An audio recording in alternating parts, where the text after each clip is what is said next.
not superstition, it is law. As a man thinketh in his heart, so is he. Proverbs 23:7. Not so he will be, but so he is. Creation responds not to future potential, but to present awareness. The world is not waiting for you to become, it is waiting for you to be. Every transformation begins within. Every outer change is the shadow of an inner decision. When you understand this, you stop waiting for signs, you stop begging for proof, you stop praying as though heaven was somewhere beyond reach. You turn inward, where the true temple resides, and you say, let there be light, and there is. I want you to live from that awareness, the awareness that you are not separate from God, but one with Him in consciousness.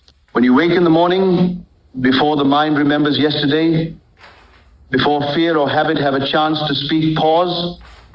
In that stillness between sleep and waking, there is a window, a bridge between worlds. This is where creation begins.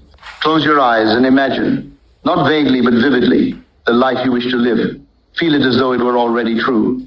Let the sensation of fulfillment saturate your being until the line between imagination and reality disappears. Do not think of your desire as a goal.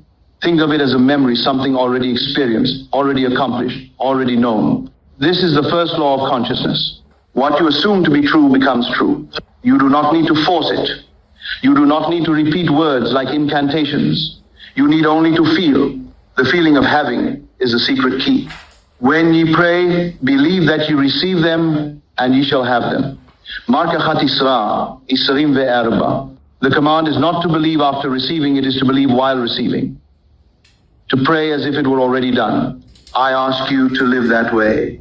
When you imagine abundance, feel it as though every account were full, every need already met.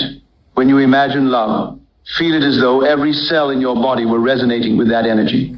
When you imagine peace, let your breath slow until it matches the rhythm of eternity itself. Hold that feeling not as effort, but as rest. Do not ask how. Do not look for evidence.